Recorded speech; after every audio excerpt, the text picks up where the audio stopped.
ആലപ്പുഴ ആറാട്ടുപുഴയിൽ വൃദ്ധയെ കടിച്ചുകൊന്ന തെരുവ് നായ്ക്കളെ പിടികൂടാനാവാത്തതോടെ നാട്ടുകാർ പരിഭ്രാന്തിയിലാണ്.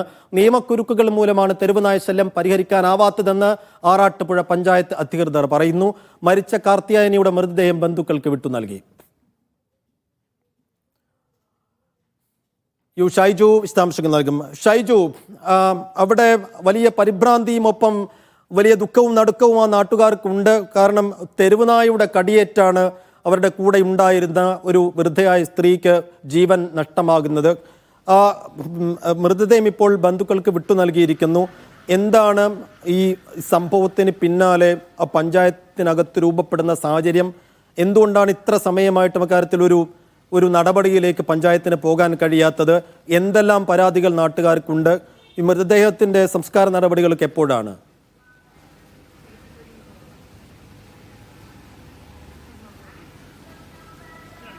സൈഫുദ്ദീൻ അവസാനം ചോദിച്ച കാര്യത്തിന് ഒരു മറുപടിയായി ഞാൻ ആദ്യം പറയാം. അതിനുശേഷം വിഷയത്തിലേക്ക് വരാം എന്നാണ് വിചാരിക്കുന്നത്.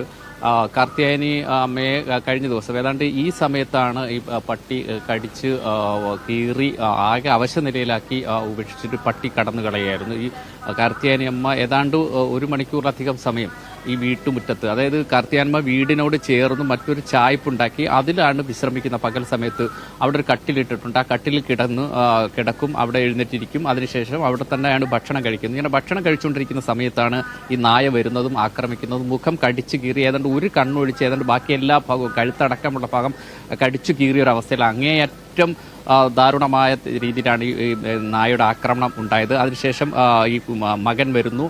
മകൻ വന്ന് സുഹൃത്തുക്കളെ വിളിക്കുന്നു. അപ്പോഴേക്കും ഏതാണ്ട് മരണത്തോട് അടുത്തിരിക്കുകയാണ് അമ്മ.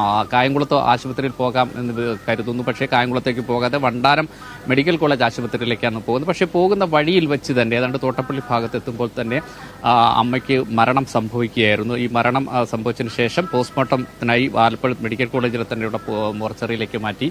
ഇന്ന് രാവിലെ ഇൻക്വസ്റ്റ് നടപടികൾ പൂർത്തിയാക്കി. ഏതാണ്ട് 12:30 പോസ്റ്റ്മോർട്ടത്തിന് ശേഷം ബന്ധുക്കൾക്ക് കൈമാറി അല്പസമയത്തിനകം തകഴിയിലുള്ള അവരുടെ കുടുംബ വീട്ടിൽ സംസ്കാരം നടക്കും.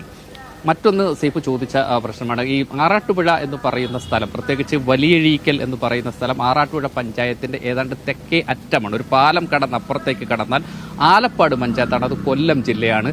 ഇതിന് തൊട്ടപ്പുറത്ത് കണ്ടല്ലൂർ പഞ്ചായത്താണത്, കായംകുളം മണ്ഡലവുമായി ബന്ധപ്പെടുന്നതാണ്. തൊട്ട് ഇപ്പുറത്ത് തൃക്കുന്നപ്പുഴ പഞ്ചായത്താണ്. അങ്ങനെ ഒരു ചെറിയ നാട പോലെയുള്ള സ്ഥലം, പടിഞ്ഞാറ് അറബിക്കടൽ, കിഴക്ക് കായംകുളം കായൽ, ഇതിനിടയിൽ ഒരു നാട പോലെയുള്ള സ്ഥലം. ഈ സ്ഥലമാണ് ഈ വലിയഴീക്കൽ എന്ന് പറയുന്നത്. ഇവിടുത്തെ ജനങ്ങളുടെ പ്രധാനപ്പെട്ട വരുമാന മാർഗം എന്നത് മത്സ്യബന്ധനമാണ്. മത്സ്യബന്ധനം കടലിൽ പോയി തന്നെ മത്സ്യബന്ധനം നടത്തി കരയ്ക്ക് കൊണ്ടുവന്ന് വിൽപ്പന നടത്തുന്നു. ചിലപ്പോൾ അത് സംസ്കരണ പ്രക്രിയയിലൂടെ നടത്തി, ചിലപ്പോൾ അത് ഉണക്കി വിൽക്കുന്നു, മറ്റു പല കാര്യങ്ങൾ ചെയ്യുന്നു. അതായത് മത്സ്യവുമായി ബന്ധപ്പെട്ട് ഉപജീവന മാർഗം കഴിയുന്ന ഒരു ജനത ജീവിക്കുന്ന സ്ഥലം. കയർ ഒക്കെയുള്ള മറ്റു തൊഴിൽ മേഖല ഉണ്ടെങ്കിലും പ്രധാനപ്പെട്ട വരുമാന മാർഗം ഈ മത്സ്യബന്ധന മേഖലയാണ്. അതുകൊണ്ട് ഈ മത്സ്യം വരുന്ന സ്ഥലത്ത് നായ്ക്കൾ വർദ്ധിച്ചു വരുന്നു എന്നത് സ്വാഭാവികമായി സംഭവിക്കുന്ന ഒരു കാര്യമാണ്. അതുകൊണ്ട് തന്നെ ഈ പ്രദേശത്ത് തെരുവ് നായയുടെ ശല്യം രൂക്ഷമാണ് എന്ന കാര്യം നാട്ടുകാർ പറഞ്ഞുകൊണ്ടിരിക്കുന്നത് അടിസ്ഥാനപരമായി അത് ശരിയാണ് എന്ന ഒരു കാര്യം യാഥാർത്ഥ്യമാണ്. കാരണം ഈ മത്സ്യവുമായി വരുന്ന വാഹനങ്ങളുടെ പിറകെ കൂട്ടമായി നായ്ക്കൾ ഓടാറുണ്ട്. ആ സമയത്തായിരിക്കും വിദ്യാർത്ഥികളും കുട്ടികളും ഈ പ്രായമായ ആളുകളൊക്കെ വരുന്നത്. ഇവർ ഒറ്റയ്ക്കൊക്കെയാണ് വരുന്നതെങ്കിൽ തെരുവുനായയുടെ ആക്രമണം, ഈ ആക്രമണം ഉണ്ടാകുന്ന പല വാർത്തകൾ പല സന്ദർഭങ്ങളിൽ ഈ പ്രദേശത്തു നിന്ന് വന്നിട്ടുമുണ്ട്. പക്ഷെ ഇത്ര ദാരുണമായൊരു സംഭവം ഉണ്ടായിട്ടില്ലെങ്കിൽ പോലും ചെറിയ ചെറിയ സംഭവങ്ങൾ ഉണ്ടാവാറുണ്ടായിരുന്നു. അങ്ങനെ ഉണ്ടാവുന്ന സന്ദർഭങ്ങൾ പരിഗണിച്ചുകൊണ്ട് ഈ പഞ്ചായത്തിന്റെ നേതൃത്വത്തിൽ പലതരത്തിലുള്ള പ്രതിരോധ പ്രവർത്തനങ്ങൾ നടത്തിയിരുന്നു. ഇതിനെ വന്ധ്യീകരിക്കുന്നതിനും മറ്റ് മാർഗങ്ങൾ നടത്തിയിരുന്നു. അങ്ങനെ ആ മാർഗങ്ങളൊന്നും അത്ര വലിയ ഫലവത്താകാതെ വരുമ്പോഴാണ് ബ്ലോക്ക് പഞ്ചായത്തിന്റെ നേതൃത്വത്തിൽ മുതുകുളം പ്രദേശത്ത് ഒരു സ്ഥലം കണ്ടെത്തി അവിടെ ഇതിനു വേണ്ടിയുള്ള മാർഗം സ്വീകരിക്കുന്നതിന് വേണ്ടി നിന്നിരുന്നു. പക്ഷേ പഞ്ചായത്തിനെ സംബന്ധിച്ചിടത്തോളം പലതരം പ്രശ്നങ്ങളെ മറികടക്കേണ്ടി വരും. നേരത്തെ ഈ വന്ധ്യീകരണം അടക്കമുള്ള കാര്യങ്ങൾ ചെയ്യുമ്പോഴുണ്ടാകുന്ന ഈ മൃഗസ്നേഹികളുടെ അടക്കം ഉണ്ടാകുന്ന പ്രശ്നങ്ങൾ നമുക്കറിയാം. ആ പ്രശ്നങ്ങളെ നേരിട്ടുകൊണ്ടിരിക്കുന്ന സന്ദർഭത്തിൽ സ്ഥലം ഏറ്റെടുക്കുമ്പോൾ ഈ സ്ഥലത്ത് ഈ നായ്ക്കളെ അവിടെ സംസ്കരിക്കുന്നു അല്ലെങ്കിൽ അത്തരം കാര്യങ്ങൾ ചെയ്യുന്നു എന്ന് ഭയപ്പെട്ട് ജനങ്ങൾ ഇതിന് എതിർപ്പുമായി വരുന്നു. അതുകൊണ്ട് ആ പദ്ധതി ഇപ്പോഴും നടക്കാതെ പോകുന്നു. ഈ പഞ്ചായത്ത് യഥാർത്ഥത്തിൽ അത്തരം കാര്യങ്ങൾ ഒരു പ്രദേശത്ത്, ഇത്ര ചെറിയൊരു പ്രദേശത്ത് വലിയൊരു നായയുടെ ശല്യം ഉണ്ടാകുമ്പോൾ ഒരു പഞ്ചായത്തിനെ സംബന്ധിച്ചിടത്തോളം അത് അത്ര വേഗം പരിഹരിക്കുക എന്നത് വളരെ പ്രയാസകരമാണ്. അതിന് സംസ്ഥാന സർക്കാരിന്റെ അടക്കം പദ്ധതികൾ ഉണ്ടെങ്കിൽ മാത്രമാണ് നടക്കുക.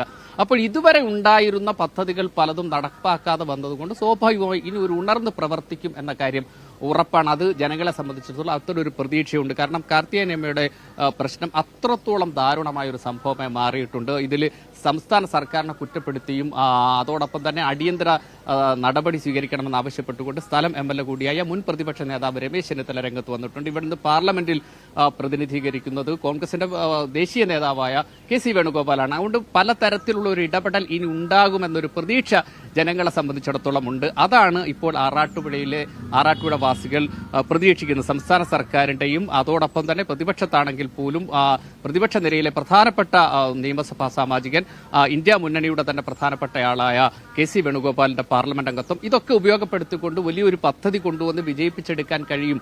അങ്ങനെ കഴിയില്ലേ എന്നൊരു ചോദ്യം നാട്ടുകാർ ചോദിച്ചുകൊണ്ടുള്ള ഒരു പ്രതീക്ഷ നാട്ടുകാരെ സംബന്ധിച്ചിടത്തോളം ഉണ്ട് എന്നാണ് നമുക്ക് മനസ്സിലാക്കാൻ കഴിയുന്നത്. ഈ പ്രദേശത്ത് പലതവണ വന്നിട്ടുള്ള ആളാണ് ഞാൻ. അതുകൊണ്ട്